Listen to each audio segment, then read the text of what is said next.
Bom, pessoal, vamos voltar, né? Continuar nosso assunto de hoje. Agora a gente vai falar de correio eletrônico. Mas antes da gente começar aqui, ó, tem algumas questões, umas perguntas aqui do pessoal do online.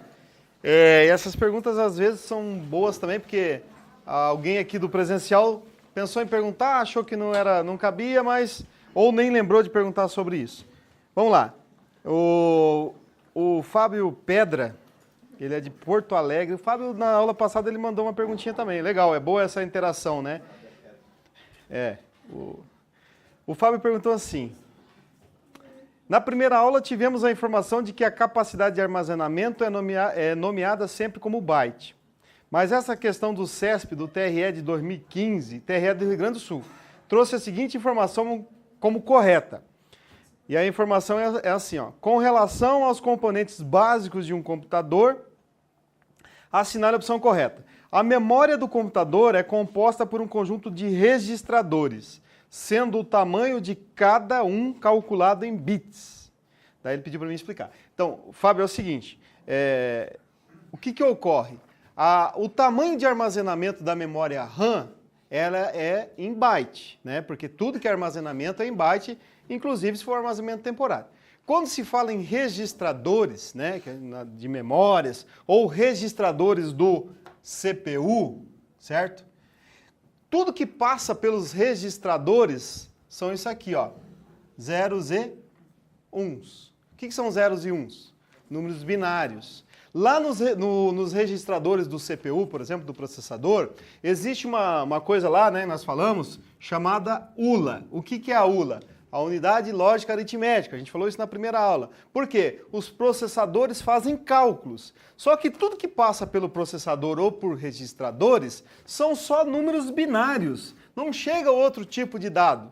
Se são números binários, os números binários são calculados de que maneira? Em bit. Bit, que é a menor unidade de informação, 0 e 1. Por isso, Fábio, que aqui essa questão está certa, porque ele está falando em registradores. E os registradores não armazenam nada. Eles fazem cálculos. E cálculos com o quê? Com 0 e 1, que são números binários, aí sim é medida em bit, tá? Porque se falasse de armazenamento, aí seria em byte. Tranquilo? Daí a Karina Almeida Pontarolo, que é de Aparecida, São Paulo, né? Ela pergunta assim, ó: protocolo de transferência de download ao FTP e o de upload?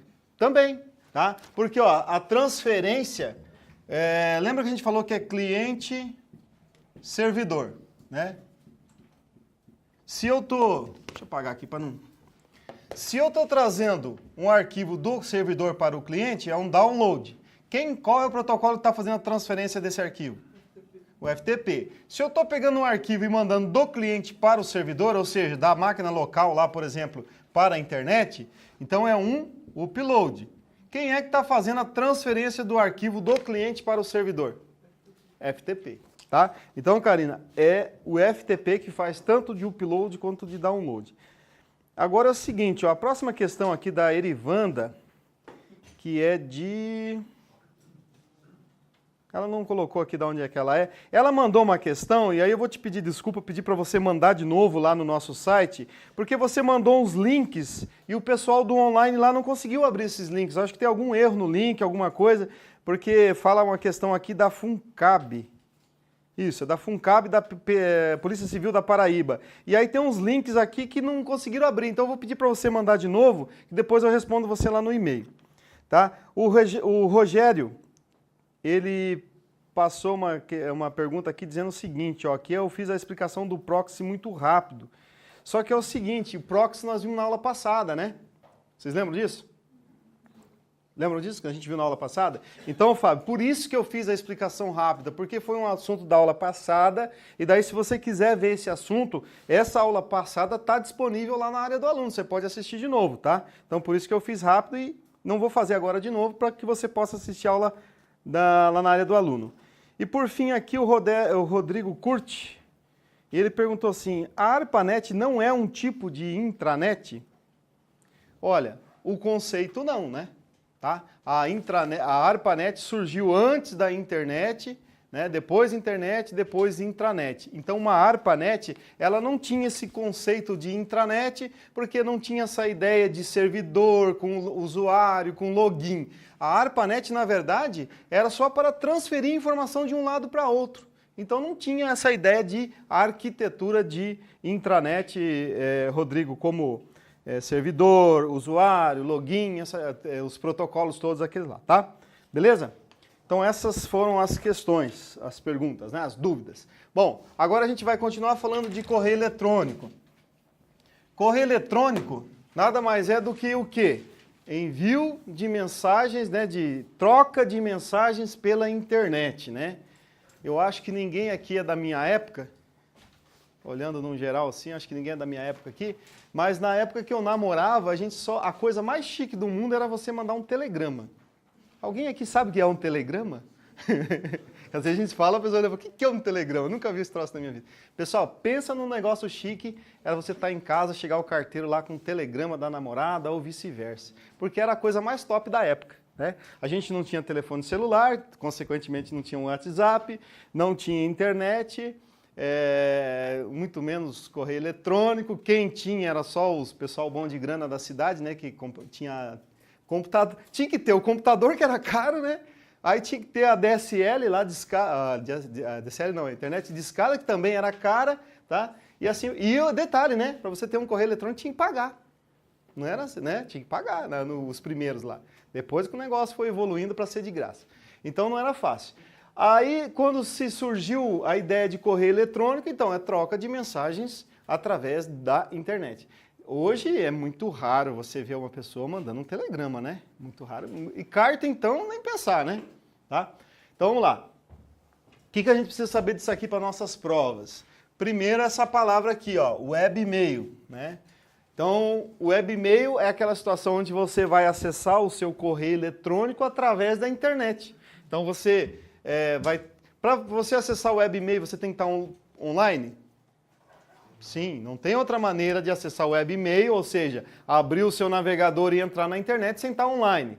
Aí você vai acessar lá o Gmail, o Yahoo, o Ball, o Hotmail, né? E assim por diante, o Allmail e diversos outros que tem por aí. Então, o webmail você está usando o seu navegador e acessando a internet. Porque lá na prova não vai cair assim, você está usando o Gmail. Lá vai cair, você está usando o webmail. Então, você já remete a várias coisas. Online, navegador, né? E assim por diante. Conta aqui num gerenciador de e-mail, tá? E a outra maneira é através do cliente de e-mail, que é esses os que mais caem em prova, né? Então, o que acontece? Cliente de e-mail é aquele programa que você instala no seu computador e a partir dele você vai fazer o gerenciamento dos seus e-mails. Então, aqui eu coloquei alguns exemplos, ó, Outlook, Zimbra, Thunderbird, IncrediMail, o Expresso, mas se você entrar na internet aí, você vai achar uns 300 clientes de e-mail aí, tá? Nas provas, quais são os dois que caem? Outlook e Thunderbird. Tá? E aí eu vou voltar a falar de novo. Eu não me canso de falar isso, porque semana passada um aluno nosso aqui disse que acertou 2 questões numa prova lá num concurso lá em Santa Catarina, de educador social, por causa que ele tinha o Thunderbird instalado na máquina. Pessoal, gostando ou não gostando, sabendo ou não sabendo instalar, se não sabe, traz aqui que eu ajudo. Você tem que instalar o Thunderbird na sua máquina. Porque você ficar estudando lá só pela apostila, olhando a configuraçãozinha, é bom? É bom. Mas é o top? Não é. Porque sempre quando você está usando, você aprende mais. Você abre o aplicativo, clica lá, vê como envia. Durante a instalação, você vai ver os protocolos que a gente vai falar aqui, que tem que configurar, senão não vai dar certo. Tá? Então, instale esse camarada aí. E detalhe, Thunderbird é excelente de usar para gerenciar os seus e-mails. Tá? O Outlook da Microsoft, né, software proprietário, também muito bom. Mas a tendência é cair mais o Thunderbird porque é software livre, né? Tá? Então, preciso instalar o Outlook? Claro que eu preciso, mas o Thunderbird é mais frequente aí em prova, tá? Vamos lá. Bom, clientes de e-mail. O que acontece nos clientes de e-mail? Eles verificam rapidamente diversas contas de e-mail diferentes. Por que ele faz isso? Olha só, eu tenho aqui, ó, vamos sempre falar só de Outlook e Thunderbird, né? Eu tenho o Outlook e o Thunderbird instalado. Eu uso o Gmail, por exemplo, araújo@gmail, certo? E aí eu configuro isso no meu Thunderbird. Eu posso cadastrar outras contas de provedores diferentes? Posso, né? Eu posso, por exemplo, ter esse araújo@gmail, que isso é meu e-mail particular. Aí eu posso ter um araújo@yahoo, que seja... Opa, escrevi. Que seja Yahoo, por exemplo, seja o meu e-mail lá empresarial. E eu posso ter aqui araújo@focusconcursos, que é o aqui das aulas para me mandar e-mail para os alunos. Por que eu faço isso? Para mim não misturar, isso aqui é só e-mail particular e tal, assim por diante, tá? Guardar suas mensagens em disco, já depois a gente vai falar um pouquinho mais disso aqui. Guardar suas mensagens em disco, quer dizer o seguinte, você baixa os e-mails no seu computador e esses e-mails eles vêm com anexos. Então esses anexos já ficam guardados no disco da máquina, você não precisa fazer download de novo lá se estiver no Gmail, no webmail. Utilizar diversas funcionalidades, como anti-spam, verificador ortográfico, etc. Isso também, o verificador ortográfico, a gente vai falar um pouquinho mais para frente, quando falar na criação de e-mail. Mas olha só, o anti-spam, essa é uma ferramenta importantíssima, né? Porque você recebe lá por dia vários spams e o cliente de e-mail também verifica isso, não é só o webmail. Mensagens não lidas ficam em negrito. Essa informação... é estranho ou é comum? Muito comum, sabe? Só que outro dia, pessoal, eu coloquei isso aqui, ó, porque eu vi uma questão de CESP que falavam de mensagens, não lembro qual que é agora, tá? Que falava sobre mensagens não lidas.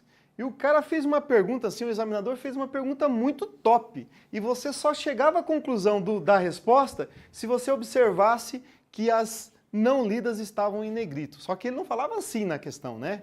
Ele usou uns termos diferentes lá. Aí quando você transformava assim, não lidas em negrita, aí a questão estava certa. Mas não tinha que estar bem atento para perceber isso. Então é uma informação muito simples, mas na hora da prova, com o estresse da prova, aquela coisa toda, pode te confundir, né? Cuidado com o vírus, né? Então esse cuidado com o vírus é o seguinte, os gerenciadores de e-mail, eles têm uma sincronia com quem? Com o antivírus, certo? Aí o que acontece? Se ele tem uma sincronia com o antivírus, quer dizer o seguinte, antes de você enviar sua mensagem, ela vai ser verificada, certo? Não vai direto. Então, o que vai acontecer aqui? Mensagens do tipo .exe, o meu cliente de e-mail vai enviar? Não vai, tá? Por quê? Porque o antivírus entende que todas as mensagens .exe são características de vírus. Ah, professor, mas a mensagem que eu estou mandando não é vírus, é o instalador de um programinha lá que eu sei que não é vírus. Não interessa. Ele vai ver, né, e não vai identificar que é o programinha original, nada disso. Ele só vai ver a extensão. Mas aí exige... Você sabe que o pessoal que mexe com internet, né, sempre acha um jeitinho, né? Nós falamos agora há pouco aqui que o proxy filtra tudo, né? Mas existe maneira de burlar o proxy, tá? A empresa barra lá o Facebook, mas tem um jeitinho de você entrar no Facebook e enganar o proxy. Então, entrar em chat, de bate-papo, sempre tem um jeitinho, né? Aqui agora não é o momento de ensinar isso, mas tudo se dá um jeito, tá? Porque na prova não cobra essa ideia de burlar proxy, né? Bom, aí o que eu faço? Ó, vamos supor que eu tenho um arquivo qualquer, vamos supor que ele chama livro.doc, que é, por exemplo, pode ser um livro que você instala ele, o executavo lá de um programinha que é um livro, né? Ou qualquer coisa assim. O que eu faço? Qual que é o nome de um programinha que zipa arquivos? O WinRAR, né? Então eu vou pegar aqui, ó, o que eu vou fazer? Na hora que eu compactar um arquivo pelo WinRAR, eu posso trocar o nome dele? Posso. Então, ao invés de livro, eu vou colocar assim, bolacha, que é bem diferente de livro, né? Tem nada a ver bolacha com livro. Então, e aí, na hora que eu compactei, esse arquivo vai ter qual extensão? RAR. Então, eu peguei um arquivo que era livro.exe compactei ele, mudei para bolacha, que não tem nada a ver com o livro, e agora não é mais .exe, é .rar. Agora eu engano o antivírus, né? Não, né? Eu não consigo fazer isso. Por quê? Porque o antivírus verifica aqui dentro e vai aparecer uma mensagenzinha na tela assim, você acha que eu sou otário? Não é isso não, né? Porque dá a impressão, né? E isso já foi questão de prova que, você compacta um arquivo .exe, muda o nome, porque daí vai trocar a extensão que passou a ser .rar, então agora o seu cliente de e-mail vai enviar. Não, porque o antivírus verifica o que tem dentro do pacote, tá? Beleza? Então essa é uma das informações quanto à segurança com vírus. E não adianta, pessoal, não há como mandar, tá? Ele vai bloquear essa... Tem como você receber um arquivo? Olha que pergunta interessante. Tem como eu receber um arquivo livro.exe? Só que daí qual que é a contrapartida do outro lado? O cara vai conseguir me mandar? Entendeu? Tá? Então tem tudo isso. Vamos lá. Bom, Thunderbird é produzido pela Mozilla Foundation, né? É um software livre e é multiplataforma. O que isso aqui quer dizer pra gente, ó? Multiplataforma.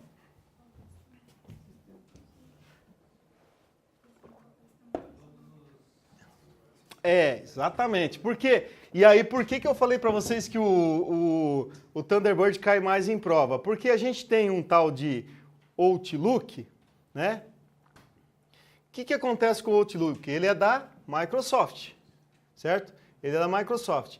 Eu consigo instalar, por padrão, o Outlook num computador com Linux, distribuição Ubuntu?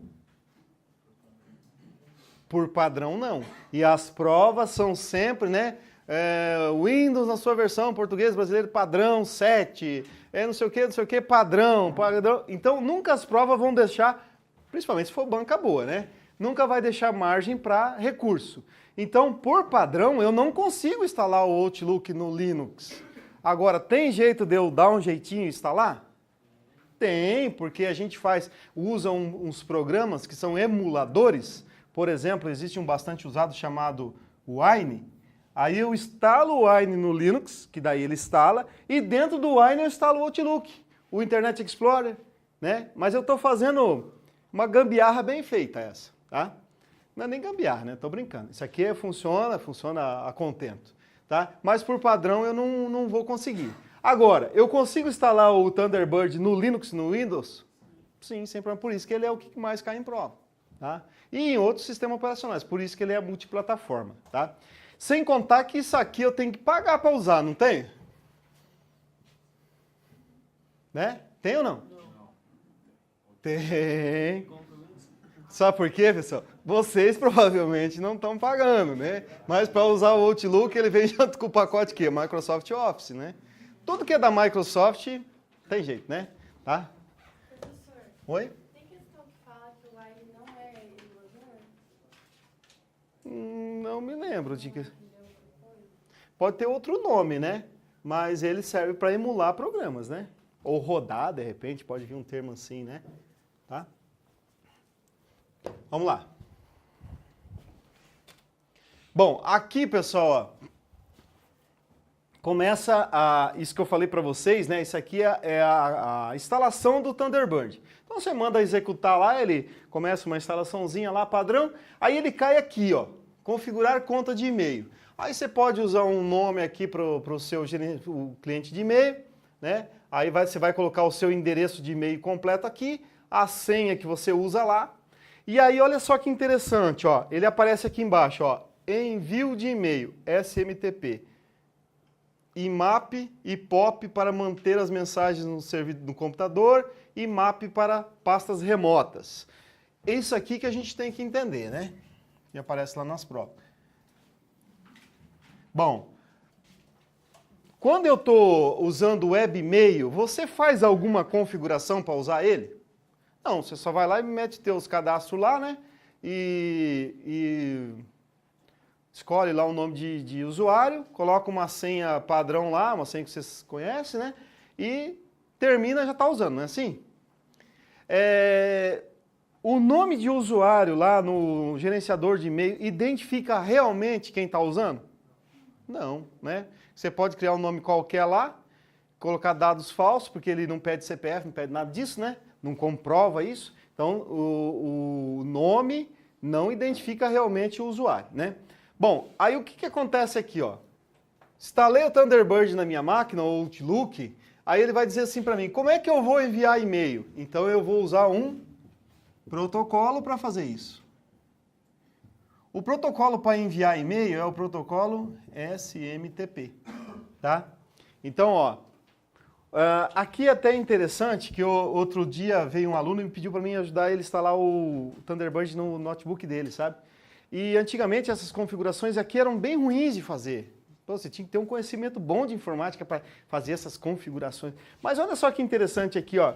Nesse caso aqui, ó, como eu já coloquei lá em cima que é Gmail, ele já pegou para mim, ó, porque o SMTP é o único que envia, não tem outro. Ele já fez a configuração automática para mim, ó. Ele fez assim, ó, envio smtp.googlemail.com SSL. Por que tem esse SSL aqui?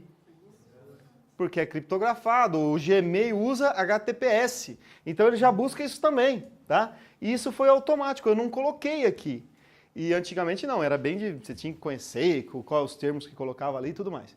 Tá? Então, ó, pessoal, o protocolo SMTP é um protocolo de envio de e-mail, e aí tem que prestar atenção, de cliente de e-mail ou de máquina local, certo? Então, eu não vou usar o SMTP lá no Gmail, por exemplo. Tá? Beleza? E aí vem para nós ali, ó, para recebimento, né? Aí eu vou colocar aqui, ó, para enviar o SMTP, para receber o POP3 ou o IMAP. Tá?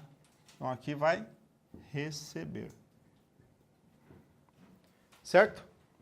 Só que aqui, ó, tem um detalhe.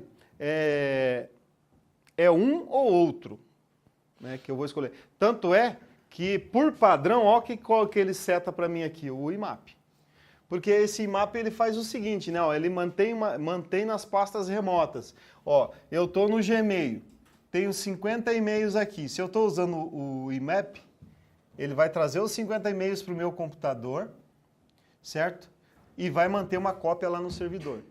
Quer dizer o quê? Que eu posso baixar todos os e-mails naquela máquina, mas se eu for lá na administração e entrar no Gmail, os 50 e-mails vão estar lá, certo? Isso no IMAP. O POP, ó, manter as mensagens no computador.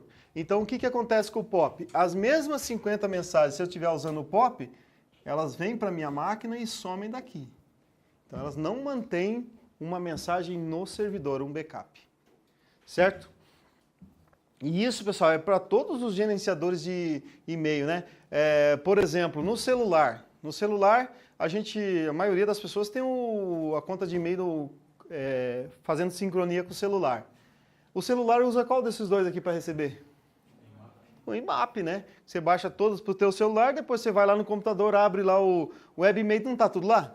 Está tudo lá, então ele está usando o IMAP. Se fosse POP, ferrava, né? Tecnicamente, o IMAP é muito melhor, porque você tem essa garantia de que se você baixar todos os e-mails na sua máquina, em qualquer lugar que você vá, você consegue ler esses e-mails, né? E ainda, né, o Thunderbird diz para você, ó, é melhor você usar o IMAP, porque ele já seta para você aqui, ó. Mas aí você é cabeça dura, vem e bota aqui, né? Sempre assim. Tranquilo, pessoal, com SMTP, POP e IMAP? Então, e detalhe, né? Lembrar sempre do cliente de e-mail, tá? Vamos lá. Ó, essa aqui é a cara do Thunderbird, né? Ah, dá pra gente estudar assim? Até dá, né? Mas olhando, funcionando é bem mais interessante, né? Então aqui, ó, o que pode aparecer para nós nas provas aí? Primeiro aquela ideia de várias contas serem cadastradas aqui no nosso cliente de e-mail. E com um detalhe, né? Você pode, ó, se eu tiver aqui na caixa de entrada, Araújo, né, Gmail, depois eu tenho Yahoo, e depois eu tenho do Focus, eu posso manipular as mensagens entre as contas? Posso, sem problema nenhum, né? Eu recebi uma mensagem aqui pelo Araújo, mas quero encaminhar para vocês pelo Focus. Então eu mando a mensagem para cá e mando via Focus. Ele vai entender isso aí, Tá?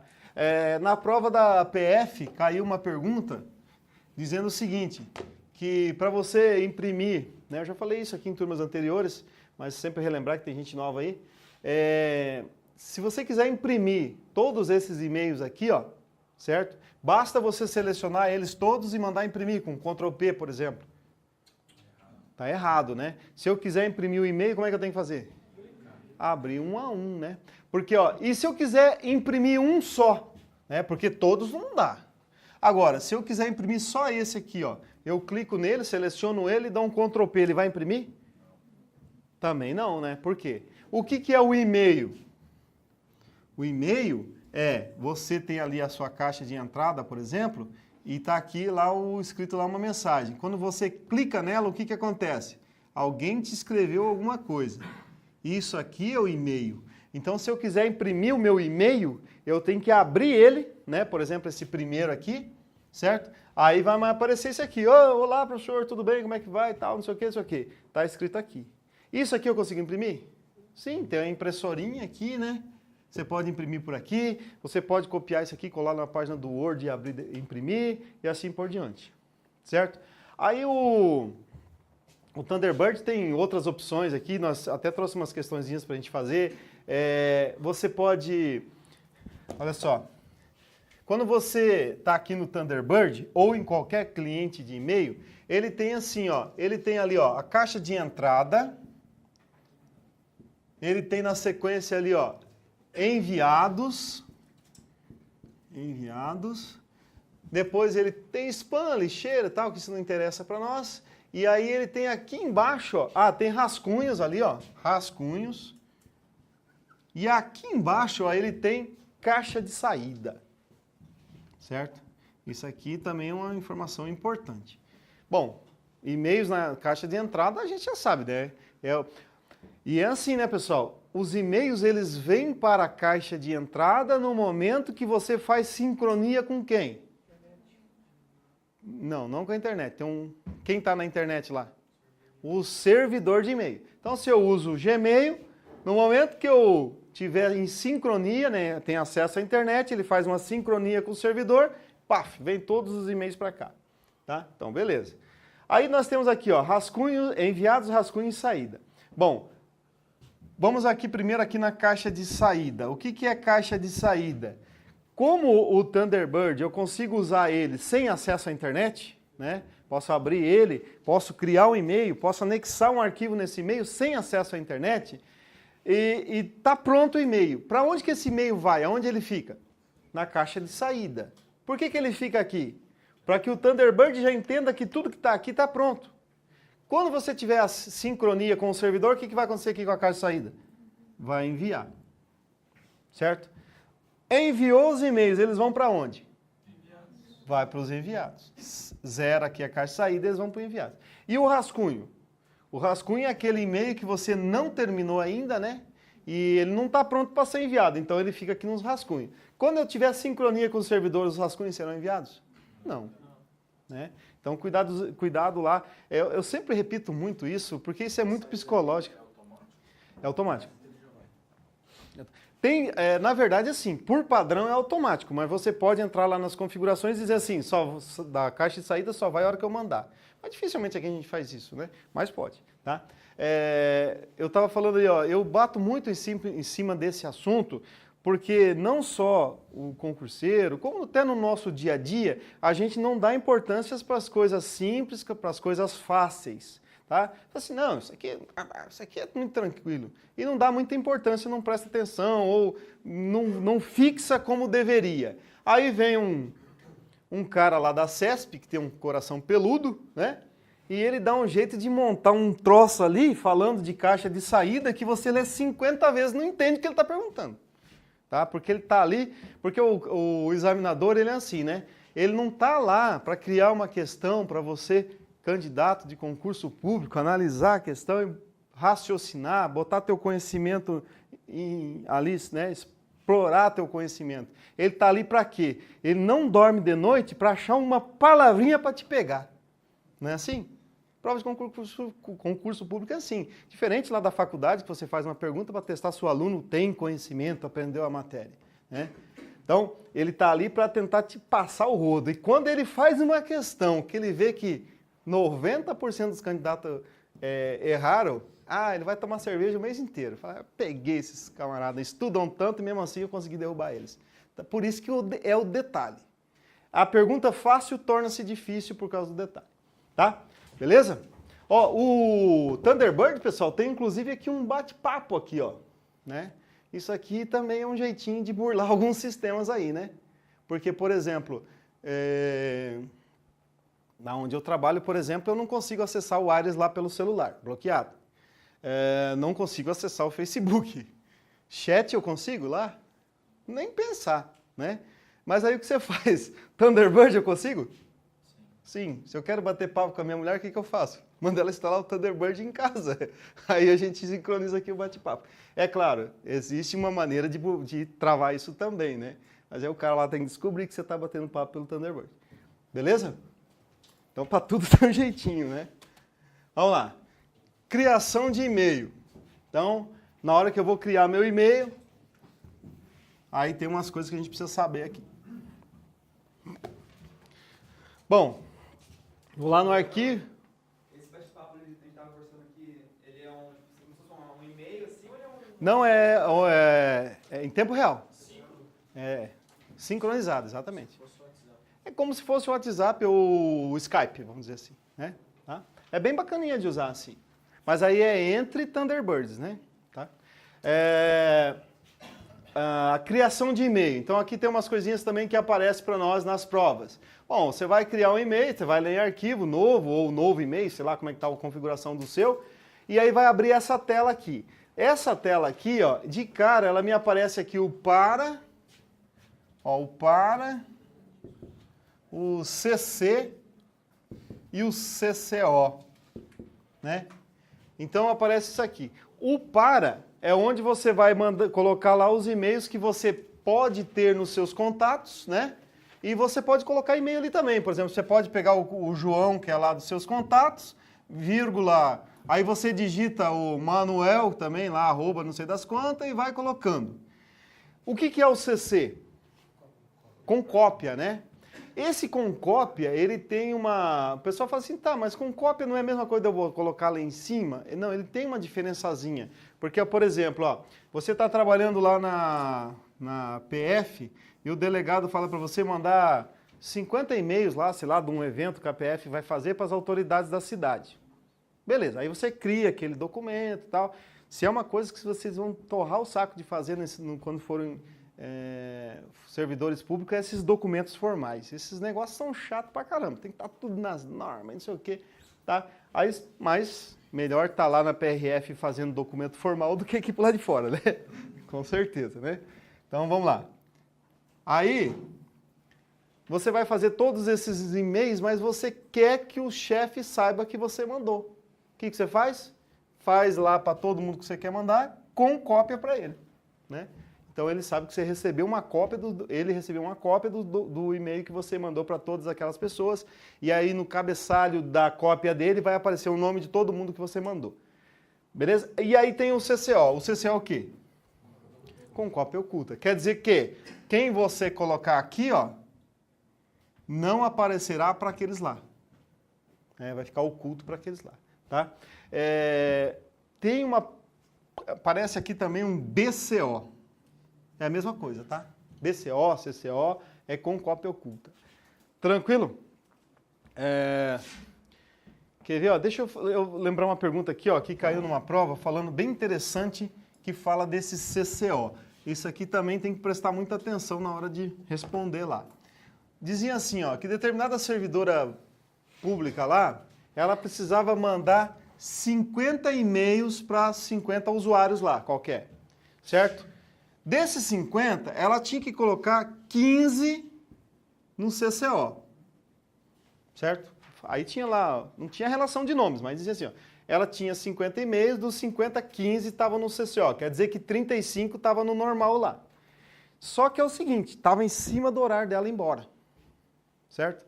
Estava lá, faltava 5 para as 15, era 14h55, estava na hora dela ir embora, né? Aí o que acontece? Ela poderia, né, perder bastante tempo, pegar essa relação dos 50 e ir lá na relação que ela tinha e ir colocando um a um no CCO, porque não estava nos contatos, ela tinha que ir digitando, né?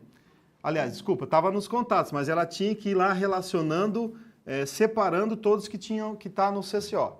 Aí a pergunta era uma solução boa para a funcionária colocar os 50 no CCO?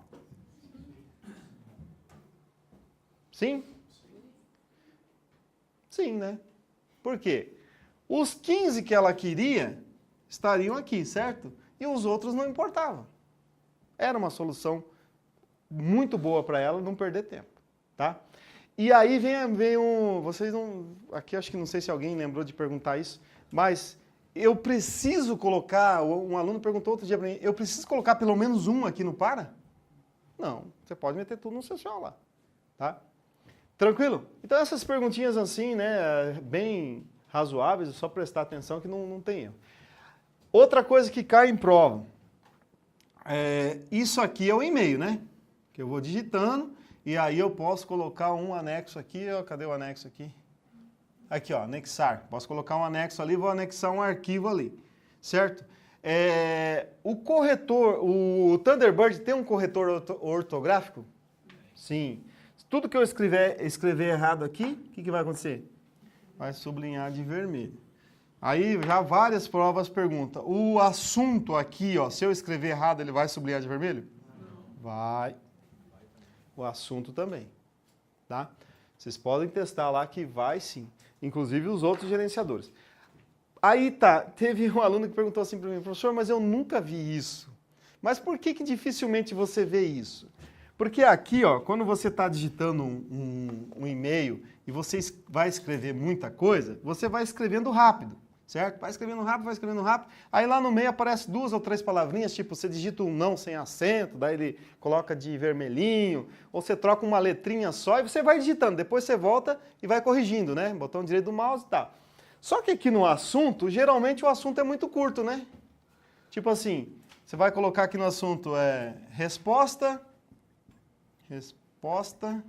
do e-mail, né? A pessoa que te mandou já sabe que ela mandou o e-mail, você está mandando. Como a resposta é muito curta, raramente você erra o que está escrevendo aqui. Entendeu? Pode perceber, raramente você erra o assunto. E quando você erra, por exemplo, aqui, ó, eu estou digitando aqui, eu escrevo resposto. Opa, errei, resposta. Já corrijo rápido. Então, dificilmente você vê alguma coisa.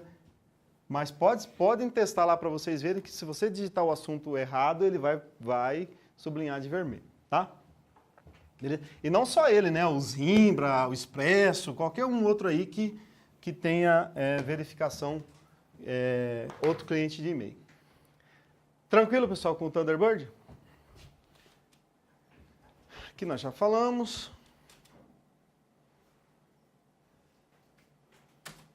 Tá. Aqui, ó, daí esse materialzinho vai estar lá na área do aluno para vocês. Algumas teclinhas de atalho, tá? Tecla de atalho é um problema em prova de concurso público, é impossível você gravar todas, então a gente tem que tentar gravar as mais importantes, né? As que caem mais, que são essas daqui. Bom, aqui, ó, não está aparecendo o título aqui, mas essa configuração aqui, pessoal, ela é do Outlook, tá?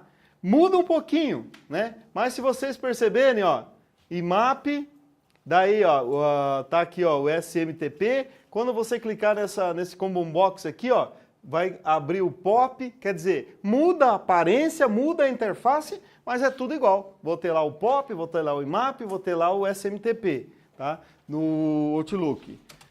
Essa é a cara do Outlook. Então, olha só. O que vai acontecer em relação a Outlook e Thunderbird? Aqui em cima, ó, como já porque esse aqui é o Outlook 2013, aqui em cima a Microsoft já padronizou de todos os programas deles, né, que usam botões, de serem em abas, né? Então, ó, eu vou clicando nas abas aqui, vai me aparecendo um monte de coisa aqui, ó, certo? Então, a diferença do Thunderbird para o Outlook botões que lá tem uma aparência, aqui vão ter outra, mas a funcionalidade é a mesma. Esse aqui faz o quê, por exemplo? vai encaminhar o e-mail, tá? Então, e assim por diante, ó, responder para todos, que tem lá também. Botões são diferentes, funcionalidades não. O Outlook, ele tem uma agenda, que você pode ir lá colocar os seus compromissos, ele te manda um e-mail lá para você, você configura para mandar um dia antes, meia hora antes, 10 minutos antes, mandar um e-mail para você que você tem um compromisso. O Thunderbird tem uma agenda? Tem também, tá? Um jeitão diferente, uma cara diferente, mas tem também. Aqui, ó, os e-mails que você não leu, ele não vai ficar em negrito, ele vai ficar mais no azul, no formato negrito, né? E assim por diante. Então não tem o que mudar. O que vai só mudar, um é software proprietário, o outro é software livre, tá? Um tem que pagar, outro não, e as configurações, 99% são todas iguais. Tá, na hora de responder as questões, tá? E detalhe, né? Se comparar os dois na prova, já está errado, né? A gente sabe que não só a CESP, mas outras bancas também são assim. Beleza? Tranquilo, pessoal? Vamos fazer o seguinte, ó. Peguem as nossas questões lá. Nós vamos responder elas. Se a gente conseguir responder antes de terminar nosso tempo, aí a gente vai falar de sites de busca. Para a gente poder responder todas.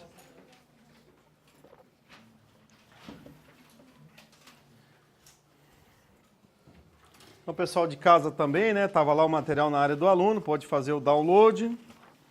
Fez o download, fez uma transferência de arquivo, né? Número 1. Uma intranet pode ser considerada uma internet restrita, acessada por meio de cadastro de usuário, geralmente de grupo ou empresa. O uso da intranet justifica-se na situação em que o uso de protocolos e serviços avançados, rápidos e seguros, distintos daqueles usados pela internet, seja necessário e específico às necessidades da empresa. Errado, né? Porque quando diz que os protocolos são distintos, e vocês viram aqui o linguajar que o cara usou aqui? O justifica-se na situação em que os serviços avançados, rápidos e seguros, né? Mas quando ele colocou a palavrinha distintos, já matou a questão pra gente, né? Errada. Deixa eu só fazer um gabarito aqui, senão às vezes o pessoal de casa se perde lá. Aqui é errado. A 2. Essa aqui a gente já até fez ali, né? As intranets surgiram antes da internet, em uma época que não havia rede de longo alcance, mas apenas redes locais que se conectavam por meio de linhas telefônicas. Essa ficou fácil, né? Errado.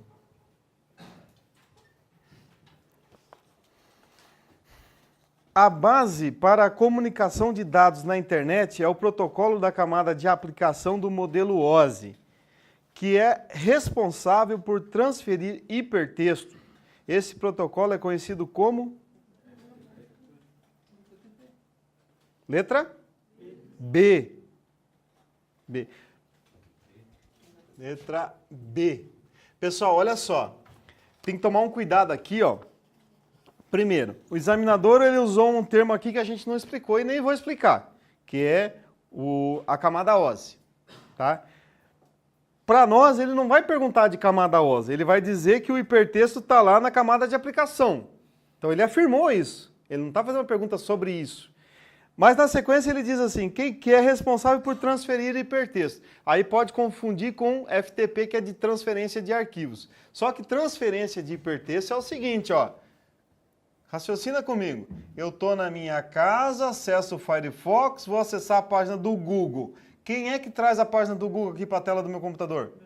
HTTP. Então ele está fazendo a transferência da página do Google para a tela do meu computador. Mas ele não disse arquivo. Ele disse transferência de hipertexto. É diferente. Porque o hipertexto não é um arquivo. Então é a letra B. 4. O acesso remoto ou à distância a computadores. Aí vem lá as 5 alternativas. Deem uma lida ali e me respondam, por favor.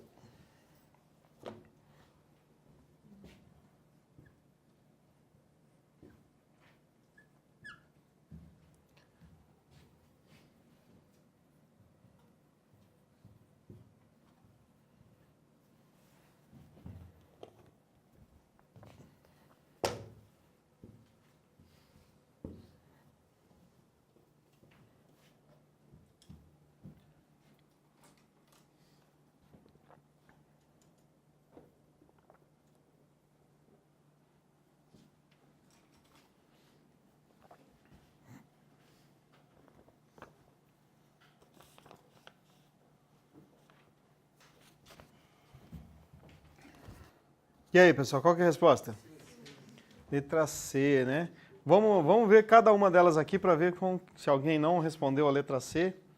A letra A diz assim, ó, que o acesso remoto permite que o receptor visualize exatamente o que é reproduzido no computador principal, mas impede que ele faça alterações, pois não oferece esse tipo de permissão.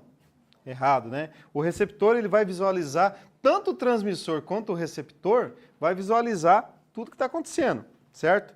Mas ele oferece a opção de fazer alteração, né? Remotamente eu posso instalar um programa, posso desinstalar um programa, posso fazer manutenção técnica, posso desligar o computador. Eu só não consigo ligar, né? Porque para eu ter um acesso remoto, a outra máquina tem que estar ligada. B. O acesso remoto não pode ocorrer via internet, pois um usuário poderia controlar computadores de terceiros, colocando em risco a segurança das informações. A ideia é essa, né? Tudo bem. Vamos para a D, depois a gente volta para a C, que é a certa. A D diz assim, é realizado apenas por meio de uma intranet, que cria um túnel protegido, deixando o usuário sem a preocupação de ser interceptado por usuários da rede da empresa. A palavra apenas restringiu, aí você já acende uma luz vermelha que vai estar errada, e essa está errada mesmo, porque é o uso através da intranet, usando a arquitetura da internet, né? E outra, né, pessoal, mesmo uma VPN que tem criptografia, é 100% garantida que não vai ter interceptação, aquela coisa toda? Não, né? Letra E. O acesso remoto pode ocorrer entre computadores do tipo desktop e tablets, com qualquer sistema operacional, mas não pode envolver smartphones. Isso aí não tem nem o que discutir, né? A letra C, então, que é a certa, diz assim, pode ser feita através de uma Virtual Private Network, a VPN, criada por meio do protocolo SSL, ou feita por software.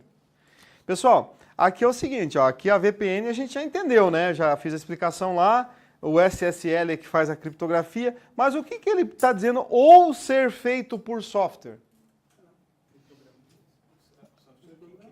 Exatamente, porque nós temos softwares que faz o acesso remoto. O TeamWeaver, por exemplo, eu posso ter um software que eu instalo aqui na minha máquina, instalo lá na outra máquina, cria-se a senha e pronto. Não estou usando VPN, estou usando um software específico para isso, tá? Tudo bem. E não só o TeamWeaver, tem vários aí, né? 5.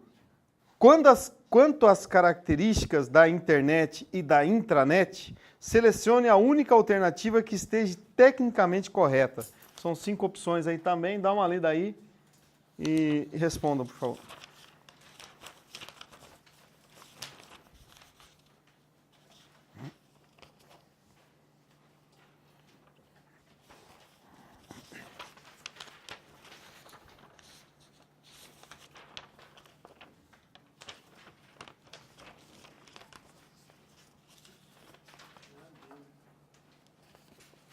Está sem o material? Não tem nenhum material sobrando aí, não? Tati, não tem? Não tem problema, é o projeto aqui, ó.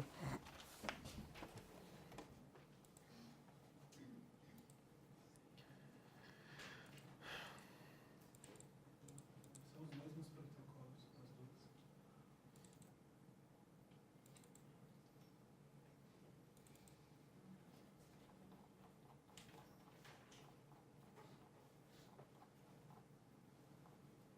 Nós estamos em qual questão? Nas 6? 5, né? Deixa eu botar aqui para baixo. Só colocar aqui para quem tiver sem o material pode acompanhar aqui.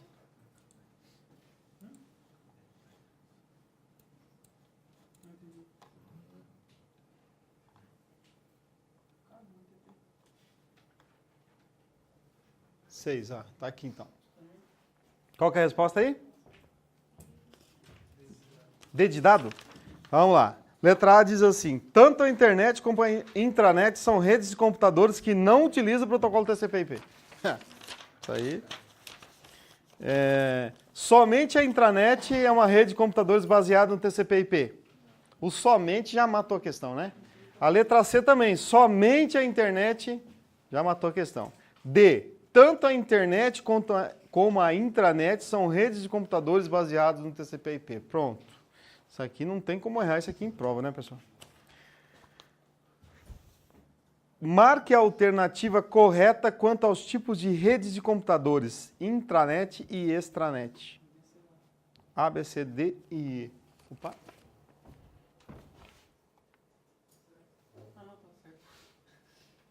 Não, mas é... Ah, é a 6, né? Tá certo. Então...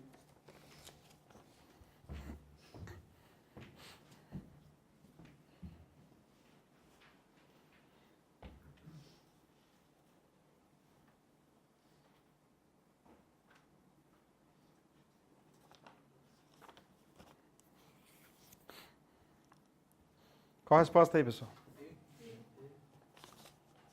Deixa eu só colocar aqui que eu acabei não colocando. A 4 é a C, né? A 5 é a D. E a 6 qual que é? E, né? Porque lá diz assim, que a intranet e a extranet são constituídas apenas por máquinas de usuário? Não, né? São formadas pela união de redes de empresas e organizações parceiras? São tipos de internet de alguns países estrangeiros? Só pelou também, né? São acessadas apenas por funcionários com cargos de gerência?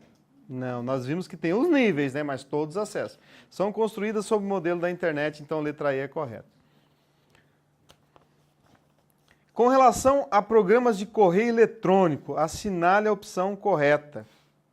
Deem uma lida ali e me respondam, por favor.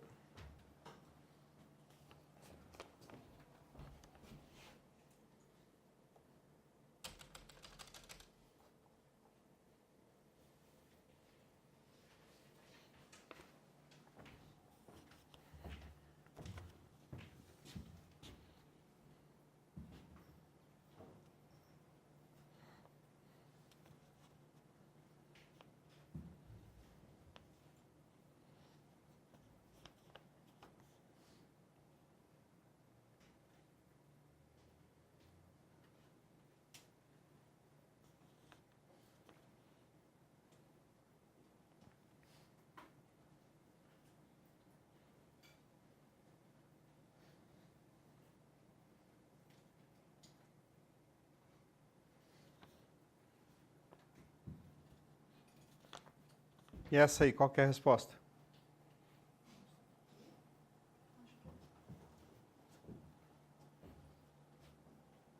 Enroscou?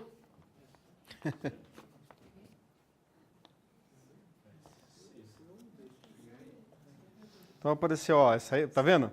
Uma pergunta de correio eletrônico apareceu C, D e E. Alguém vai na A? Não, a E não, né? Bom, vamos ler aqui, ó. Pessoal, número 7 é a resposta letra C. Tá? Então, olha só.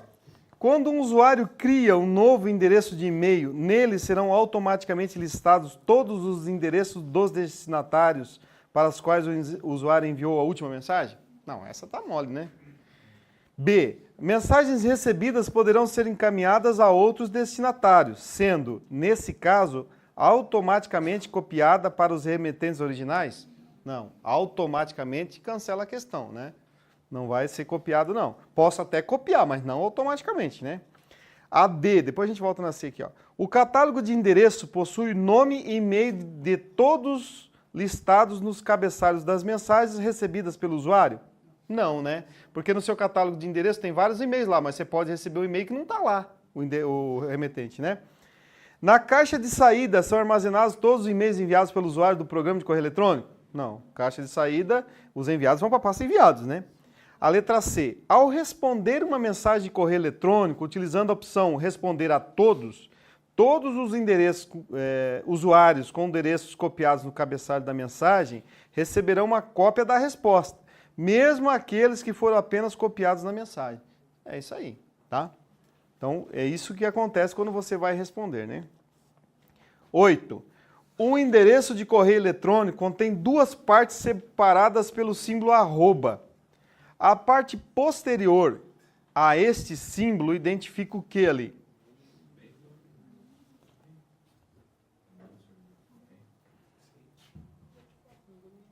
Letra? Essa ficou fácil, né? Por que é a letra B? Porque depois do arroba vem o quê? Gmail.com, yahoo.com, e esse nome não é o domínio, né? www.gmail.com.br é o domínio, né? Então, essa ficou fácil, né? 9. Com base nos recursos do correio eletrônico Mozilla Thunderbird, assinale a opção correta. Aqui vai ter que... Vou subir na hora que você terminar de ler, você fala que eu subo.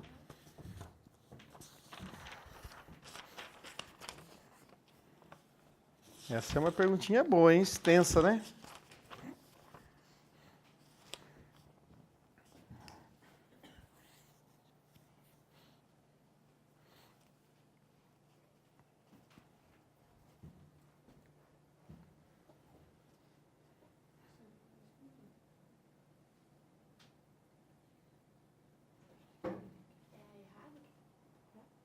Não, é a certa. Assinale a opção correta. Quer que sobe? Quer que sobe?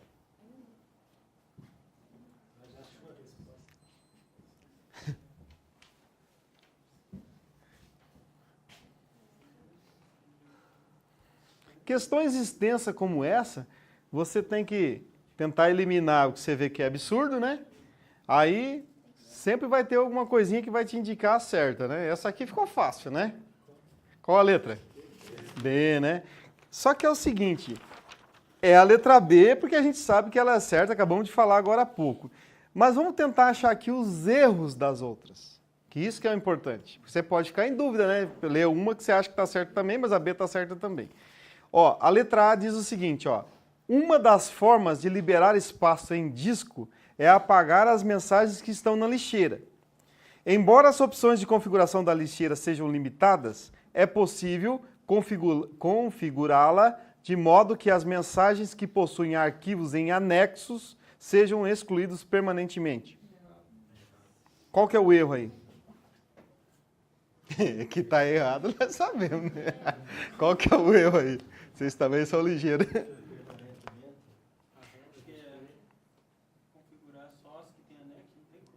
Isso, porque posso excluir uma mensagem permanentemente, né? Direto já, né?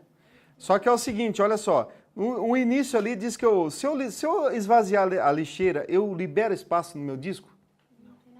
Não, libero, porque todo o arquivo que está na lixeira, ele está ocupando espaço, mesmo na lixeira.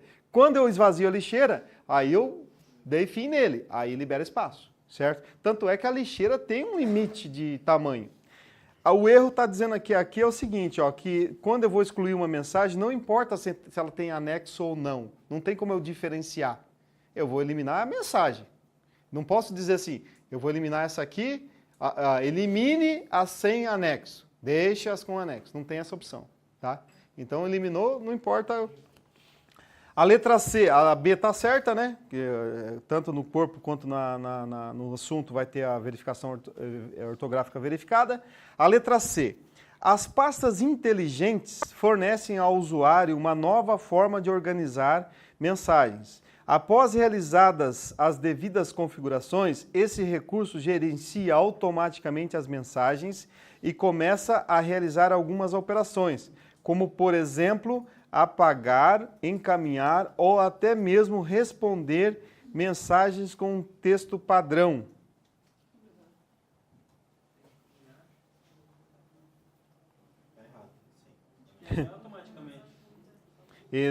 Um dos erros é esse aí, né? Não é automaticamente, né? Então, quando você quer apagar, encaminhar uma mensagem ou responder ela, não é automaticamente, você tem que ir lá e configurar para que isso aconteça. Por exemplo, você pode ir viajar, né? Vai ficar um tempo fora de casa e você vai ali no seu Thunderbird e fala assim, ó, do dia 1º ao dia 30, todas as mensagens que chegarem, responda o seguinte, estou viajando, volto em tal dia. Ele pode fazer isso, mas não é automático, tá? E não é pastas inteligentes o nome do local que faz isso, né? Pasta inteligente é muito estranho, né?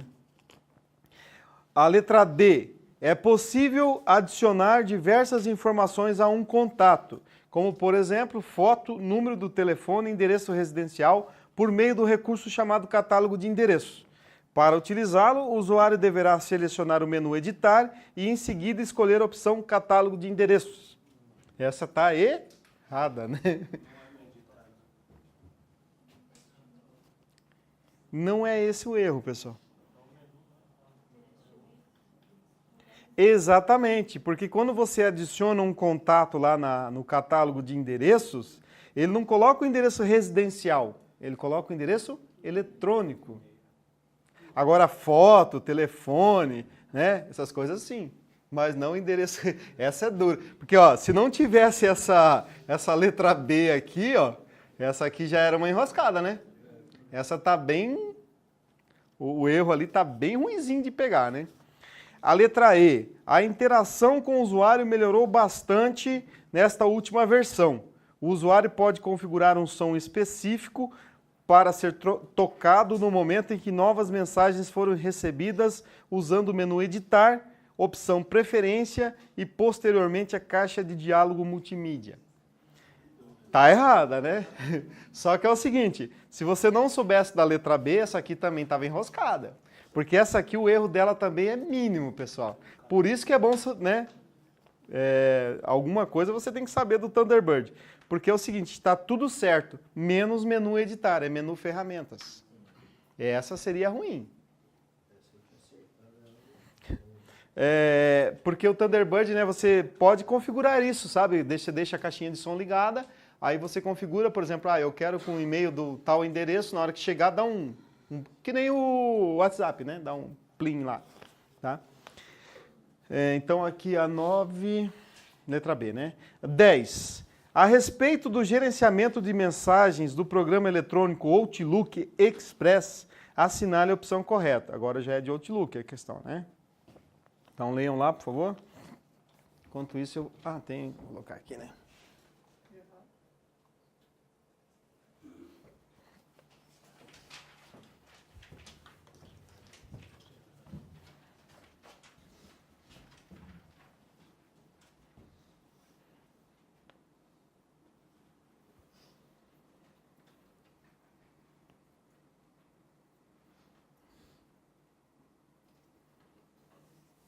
Essa tá fácil também, né?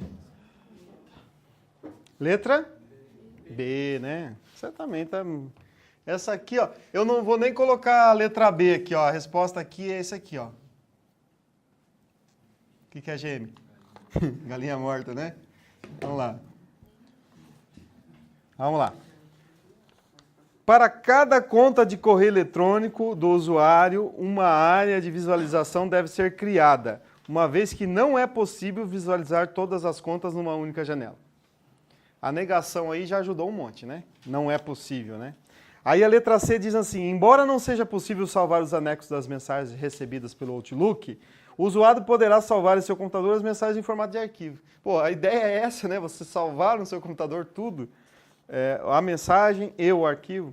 A letra D, por meio da função sincronizar, é possível atualizar o Outlook, substituindo-o pela versão mais recente disponível no sítio da Microsoft. Não é sincronizar, né? Quando eu quero ter uma versão mais recente, eu vou atualizar, né? E na figura está escrito ali caixa de entrada 10. Isso aqui está em negrito, tá? Não aparece muito aí, acho que no material de vocês. Mas que ilustra... Aparece? Tá?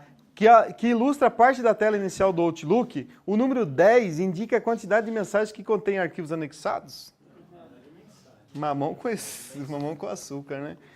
É necessário estar conectado à internet para enviar uma mensagem usando tal programa. No entanto, essa exigência é dispensada no momento da reprodução da mensagem, né? Baixou, eu posso ler sem problema. Bom, nós temos ainda um tempo razoável, né? Que a gente vai... Não vai não. A gente tem que aproveitar tudo. Bom, então, seguindo a ideia de internet, e aí então a gente vai ter todos os editais de concurso público, quando trazem internet, ele traz também isso aqui, ó, site de busca, né? Então, nós temos diversos sites de busca na internet, tá? Esse site de busca, pessoal, ele pode ser chamado de site de busca, ele pode ser chamado de sítio de busca, ele pode ser chamado de ferramenta de busca e assim por diante. Então, antes eu tinha poucos exemplos aqui, né? Eu só colocava o Google, Yahoo, KD, mas a gente tem que saber que tem vários outros, né? Tá aqui, ó, o Gigabusca, o IBEST, o Achei, o Alta Vista, o UOL, e assim por diante. O Ask, né, o KD. O KD foi o primeiro site de busca brasileiro, tá? Só que ele foi comprado pela Yahoo, né? Não é mais, a Yahoo comprou. Então, Faltou da Microsoft aí, o Bing, né? o Bing, que é o padrão da Microsoft, porque, por exemplo, se você usar lá o Internet Explorer, a ferramenta de busca padrão é o Bing, tá? Então tem o Bing aqui que é da Microsoft. Então nós temos diversas ferramentas de busca aqui. E faltou um dos mais importantes aqui, né? Que é qual? O chinês. O Google Chrome está faltando aqui, né? Então, para completar a nossa relação aqui, beleza? Google Chrome?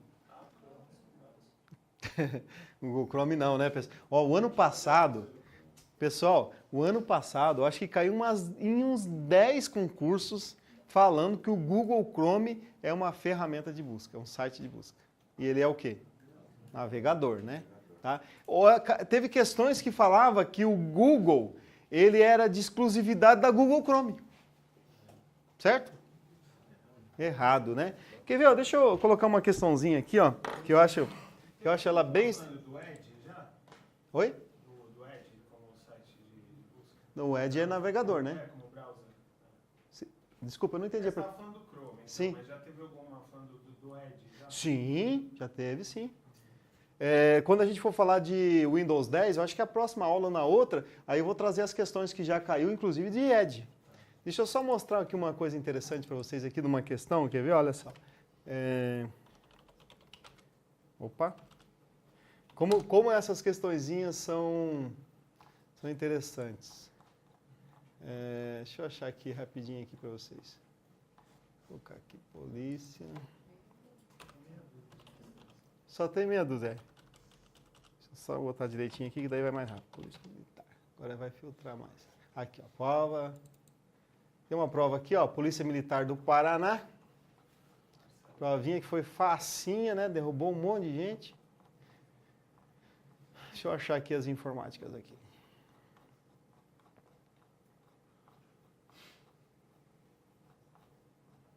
Informática, tá aqui, ó. Aqui, ó. Olha que perguntinha bacana, pessoal. E teve um monte de gente que errou e eu vou dizer por que o pessoal errou. Deixa eu diminuir um pouquinho aqui para dar para ver tudo. Tem que diminuir mais uma vez. Dá para ver bem assim? Dá? Olha só. Foi solicitado a um agente de trânsito que fizesse uma pesquisa na internet sobre multas por excesso de velocidade. Os valores dessas multas e a pontuação que o condutor infrator terá em sua CNH.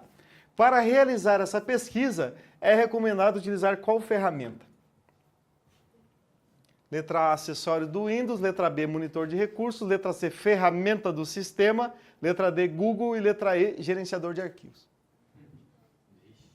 Qual que é a resposta?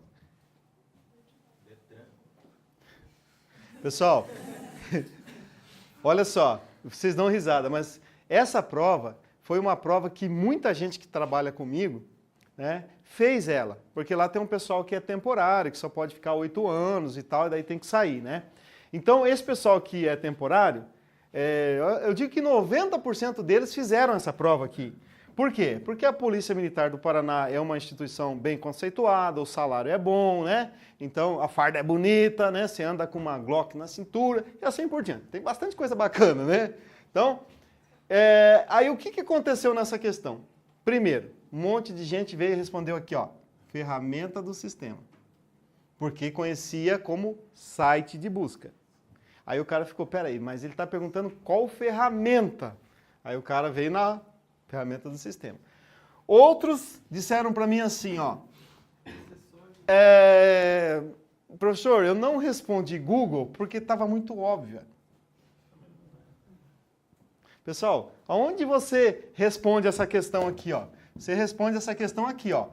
Foi solicitado a um agente de trânsito que fizesse uma pesquisa na internet. Ponto, não leio mais nada. O que você usa para fazer uma pesquisa na internet? Google. Né? E derrubou um monte de gente, uma questãozinha tonta como essa. né? Mas aquela história toda, né? Pressão de prova, às vezes a pessoa estudou, não viu que é uma ferramenta de busca, que é um sítio de busca, né? E tem aquela história toda, né? Tá? Então vamos voltar aqui. O que importa para nós lá na nossa prova? Importa para nós o seguinte, ó, todos os sites de busca têm filtro, né? Filtro para ajudar você na sua pesquisa. Só que 99% ou mais até desses filtros cai sobre o Google. Isso é certo. Então, vamos lá, quais são os principais filtros que caem na nossa prova. Inclusive, teve uma questão no ano passado da CESP que dizia assim, não com essas palavras, né, pessoal, que o usuário aliás, que o Google não retornava o que o usuário procurava porque o usuário era burro e não sabia procurar. Só que não tinha a palavra burro, né?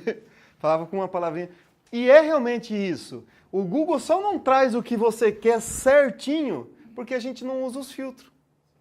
Né? Se você usasse os filtros dele, e são vários, são muitos filtros. Se você usasse do jeito que ele está lá, nossa, isso aqui era tremendo, né?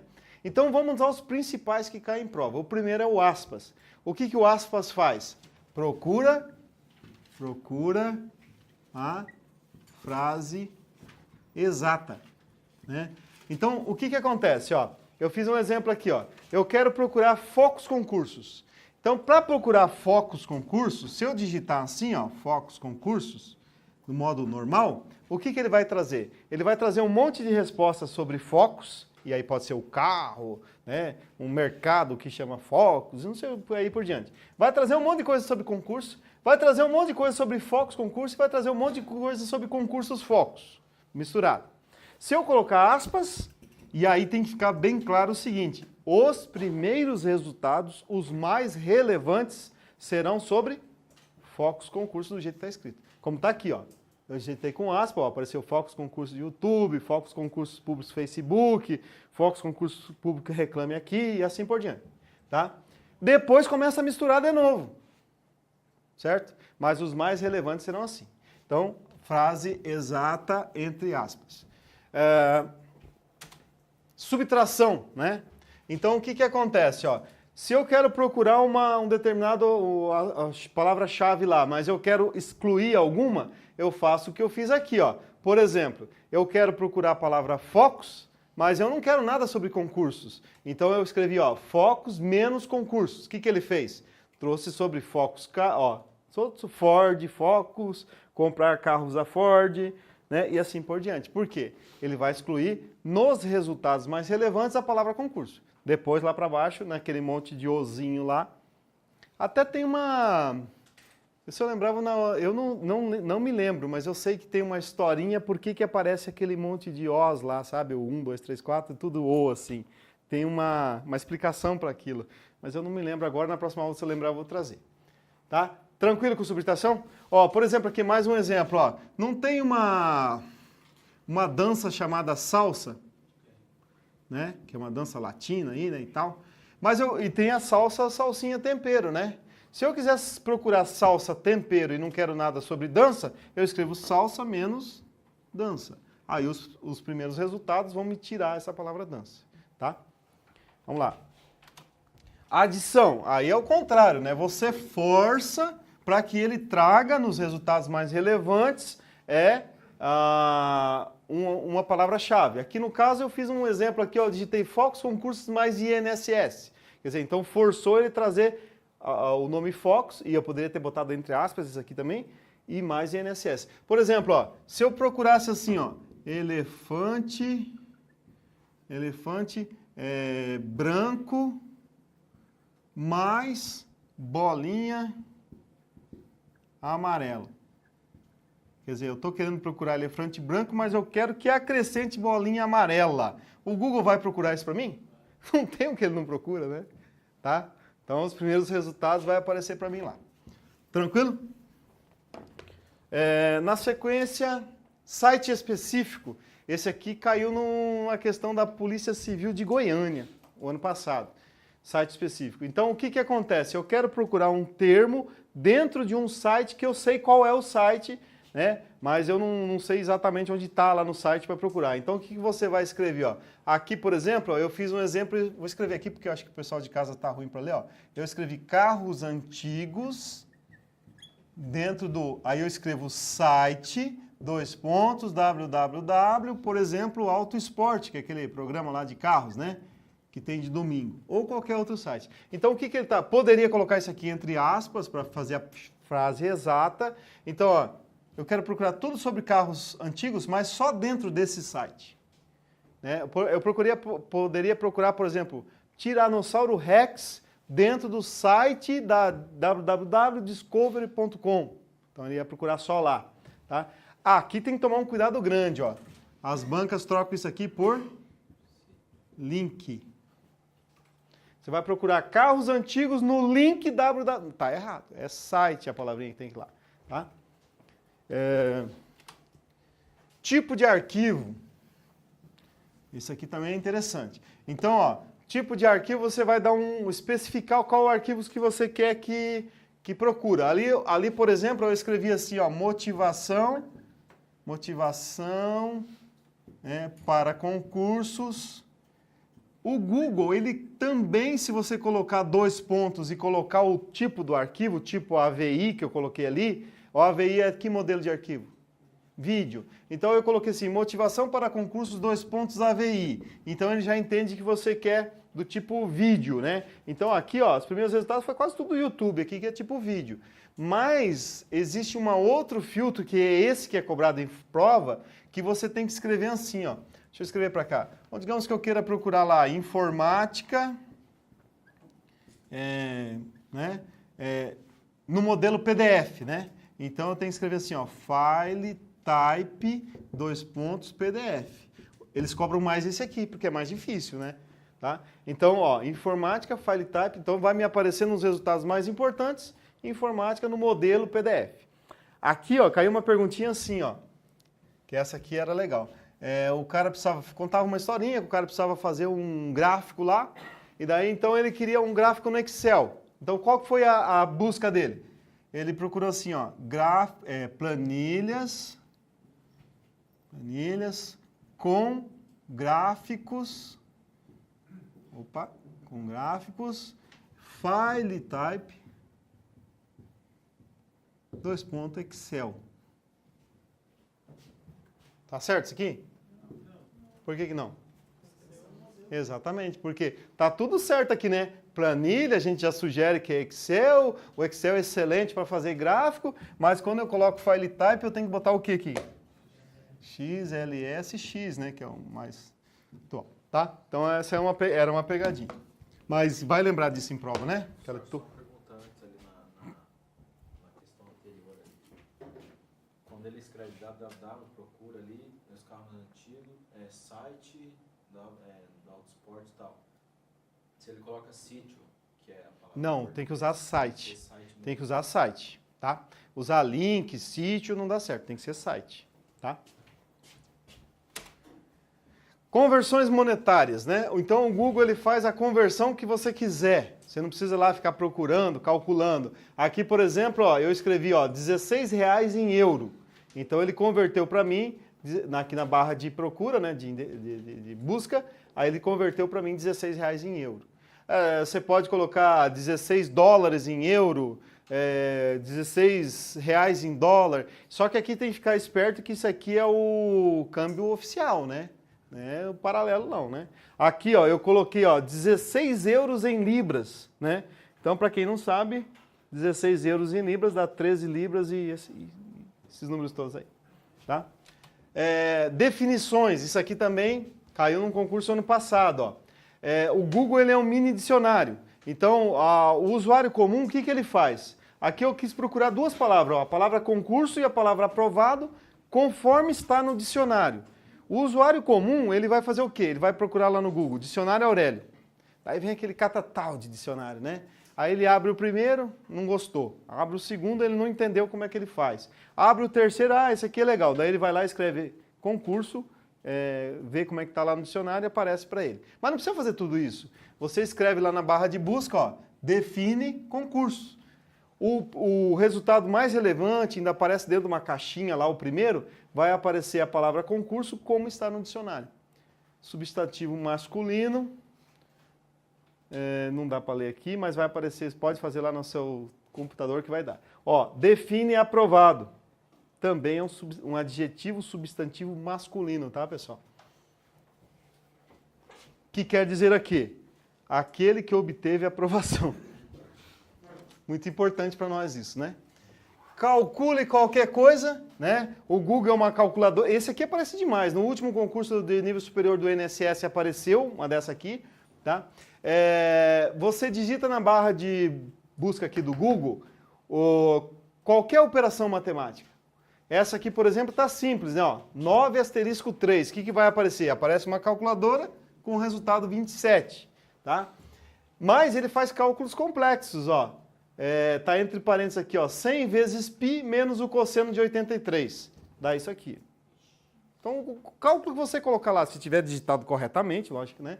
Ele vai procurar. Aqui tem que ficar atento e aí cai outras perguntas envolvendo isso aqui para tentar te pegar. Porque é o seguinte, ó, ele diz, por exemplo, que o asterisco é um caractere coringa de busca.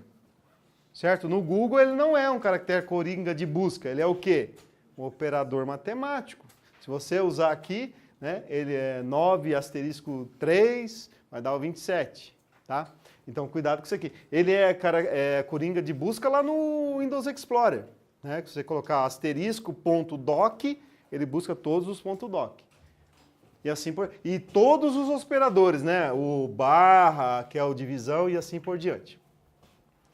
E aqui para a gente finalizar a nossa aula, né, eu coloquei uma questãozinha aqui, ó, de 2015 da CESP, TJ, prova de conhecimentos básicos. Olha só, ao se fazer uma pesquisa no Google, utilizando a expressão edital TJDFT, serão apresentadas todas as páginas que contenham apenas a palavra edital e apenas a palavra TJDFT. Além das páginas com a expressão exata edital TJDFT. Errado ou certo?